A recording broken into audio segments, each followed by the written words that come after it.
বলে হুজুর আমি ক্যান্সার রোগের রোগী ছিলাম হুজুর, আমার ডাক্তার বলে দিল যে আপনি মাত্র আর 2-3 মাস বাঁচবেন, এরপরে বাঁচতে পারবেন না। হুজুর ডাক্তারের মুখে আমার মৃত্যুর কথা শুনে আমি ঘাবড়ে গেলাম, আমার নাকি ক্যান্সার রোগে আক্রান্ত হয়েছি। হুজুর আমি আমার দেব দেবীর পূজা করলাম, লাখ লাখ লাখ লাখ টাকা আমি ঘুরাইয়া দিলাম। হুজুর জানেন না আমি এত টাকা ঘুরাইছি, আমি এত দেব দেবীর পূজা করেছি, কালী পূজা করেছি, লক্ষ্মী পূজা করেছি, কালী পূজা করলাম, লক্ষ্মী পূজা করলাম, সরস্বতী পূজা করলাম। হুজুর 12 মাসে 13টা পূজা, হুজুর আমি 13টা পূজা করে ফেলেছিলাম, কত হাজার হাজার কোটি কোটি টাকা আমি ফুরাই ফেলেছিলাম। আমার ডাক্তারের কাছে আমি পরীক্ষা করার জন্য গেলাম, ডাক্তার ডাক দিয়ে বলে আপনার বেশি দিন হায়াত নাই, কারণ যেই রোগ আপনার হয়েছে এই রোগের কোনো সেবা নাই, অতএব এই রোগের আর কোনো ডাক্তার নাই। আপনি যদি পারেন যান আপনার ভগবানের কাছে চান, আপনি যাকে বিশ্বাস করেন তার কাছে চান, তার কাছে চাইলে যদি উনি কিছু করে তাহলে আপনি কিছু একটা বাঁচতে পারেন। হুজুর আমি দৌড়ে আসলাম, আসি আমি এত পূজা করলাম, আমি রাতকে রাত আমার ঠাকুরের সামনে, আমার দেবতার সামনে মাথা লাগাইয়া আমি শুয়ে পড়লাম, কান্নাকাটি করলাম। হুজুর আমি কোনো জায়গায় আমি কোনো কিছুই পাইলাম না। হুজুর এত দেব দেবীর পূজা করার পরে আমি যখন শুয়ে পড়েছি, আমার মনে আমার জীবনের আশা আমি ছেড়ে দিয়েছি। হুজুর ছেড়ে দেওয়ার পর আমি যখন এই নিয়ত করিয়া ঘুমাইলাম যে আমি কখন না কখন মারা যাব, হুজুর ঘুমের মধ্যে দেখি কে যেন একজন রাখিয়া বলে রে বান্দা তুই কোন দেবীর পূজা কর, ওই দেবী তোমার বানায় নাই, ওই ঠাকুর তোমার বানায় নাই, তোমার কালী তোমার বানায় নাই, তোমার বানাইছে আমার আল্লাহ, তোমার জীবন দিয়েছে আল্লাহ। তুমি কত পূজা করেছ, তুমি কত জনের কাছে মাথা নত করেছ, মতির সামনে মাথা নত করেছ, একজন মালিকের পূজা করো, দেখো আমার মালিক বাঁচাইতে পারে কি না। আমার আল্লাহ তো বলেছেন বান্দারে যত কিছুই করো না কেন নৈরাশ হবে না, লা তাকনাতু মির রাহমাতিল্লাহ আগফিরুয যুনুবা জামিআ। বান্দারে গুনাহ করেছো, যত বড় গুনাহ করো না কেন আমি আল্লাহর কাছে চাও, আমি আল্লাহ তোমার দিব। লা তাকনাতু মির রাহমাতিল্লাহ, আমি আল্লাহ থেকে নৈরাশ হইও না। মনে মনে ভাবি হুজুর যত গুনাহ করেছি আমার মনে হয় না আল্লাহ আমারে মাফ করবে, ভাবি কিনা বলেন? অনেক সময় মনে হয় না, কিন্তু আল্লাহ বলতেছেন না না আমি তো রহমান, আমি তো দয়াবান, আমি তো মায়ার আল্লাহ। বান্দারে আমি মহব্বত করে বানাইছি, বান্দারে দয়া করিয়া বানাইছি, অতএব বান্দা কখনোই আমার থেকে নৈরাশ হইও না। যত বড়ই গুনাহ করো না কেন আমি আল্লাহর কাছে যখন হাত উঠাইয়া চাইবি আমি আল্লাহ তোর সব গুনাহ মাফ করিয়া দিব।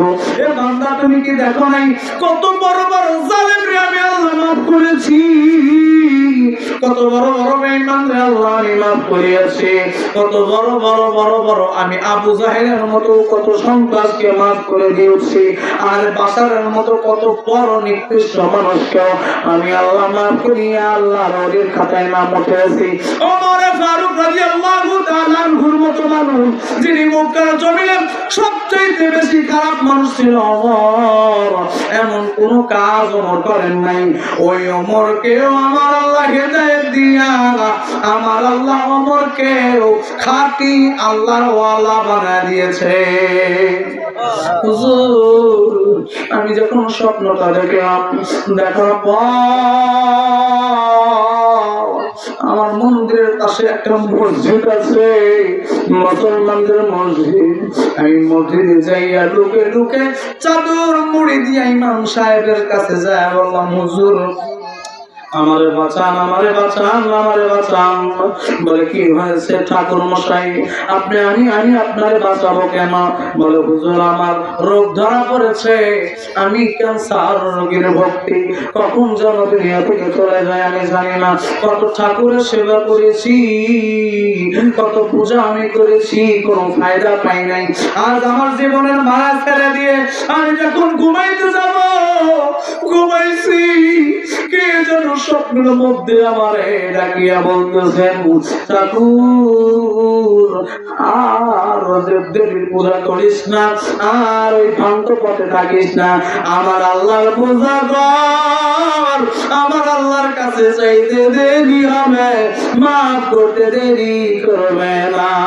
হুজুর আমি তো হিন্দু, আমি তো বুঝি না আপনার আল্লাহর কেমন ভাবে বাসনা করতে হবে, অতএব আপনি একটু আমার বুঝান। ইমাম সাহেব দুখানা চোখের পানি ফেলাইয়া আমারে ডাক দেয়া বললেন, ঠাকুর মশাই বুঝলেন কিন্তু দেরি করিয়া বুঝলেন। ঠাকুর মশাই আসেন, আমি এই মুহূর্তে কালেমা পড়িয়া কালেমা পড়াইয়া আপনাকে মুসলমান বানায়া দিব। আমি ওই ইমাম সাহেবের হাতে যখন কালেমা পড়লাম, কালেমা পড়িয়া যখন মুসলমান হইয়া গেলাম, হুজুর আমি শুধু বিসমিল্লাহ শিখেছি, আউযুবিল্লাহ শিখেছি, আর লা ইলাহা ইল্লাল্লাহ মুহাম্মাদুর রাসূলুল্লাহ কালেমা শিখেছি। হুজুর ওই কালেমাটা দিয়ে আমি বাড়িতে আসিয়া সুন্দর করে রাত্রে বেলায় আমি গোসল করলাম, বাড়ির কেউ জানে না। হুজুর একটা আমার ইমাম সাহেব একটা আমার জায়নামাজ দিয়েছিল, ওই জায়নামাজটা আমার রুমের মধ্যে একা একা আমি জায়নামাজটা ফালাইয়া আমি তাহাজ্জুদের নামাজ আদায় করলাম। আদায় করিয়া যখন মওলারে ডাক দেই, আমি যখন তাহাজ্জুদ নামাজ পড়িয়া মওলারে ডাক দেই, আমি দেখি এত মজা আমি পাইতেছি আমার দেবদেবীর পূজা করিয়া, এমন মজা কোনদিন পাই নাই।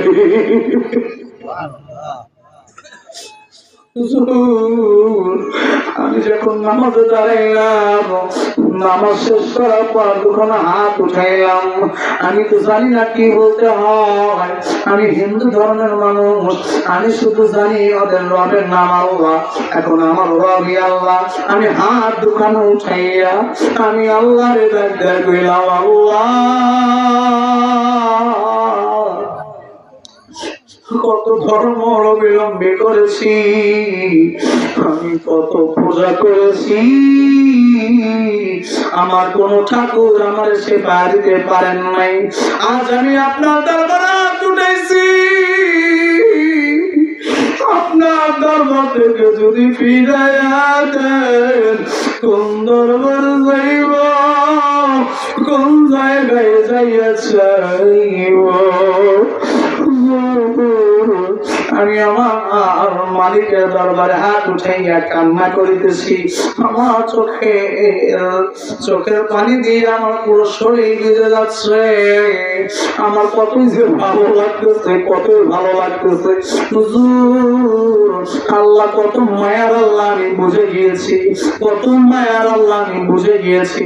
হুজুর আমার শরীরের মধ্যে কেমন জানি ভালো লাগে, একদিন নামাজ পড়ি ভালো লাগে, 2 দিন নামাজ পড়ি ভালো লাগে, 3 দিন নামাজ পড়ি ভালো লাগে, চতুর্থ দিনের দিন আমি যখন নামাজে দাঁড়াইতে যাইব, হঠাৎ করে আমার বাড়ির মানুষ দেখে ফেলল, দেখে আমার মাথার উপর টুপি, যায় নামাজ আমি বিছায়া রেখেছি।